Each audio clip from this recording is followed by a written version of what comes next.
But there are more disadvantages of being a daughter of a famous father.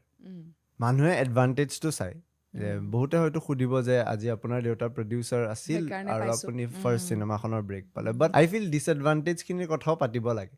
সেইখিনি কম দেখে মানুহে disadvantage কেনেকুৱা তুমি কোৱাচোন মই বাৰু ডিছএডভান্টেজ বেছি পোৱা নাই কিছু পাইছিলোঁ আৰম্ভণিতে কাৰণ তেতিয়া পেপাৰতো এনেকৈ লিখে যে অশোক কুমাৰ বিষয়াৰ ছবি নায়িকাৰ নাম নিলিখিলেও হ'ব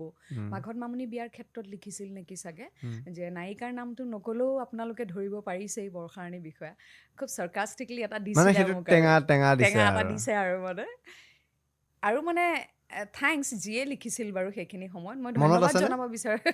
আছে চাগে সেইটো পাহৰা এইবিলাক নাপাহৰো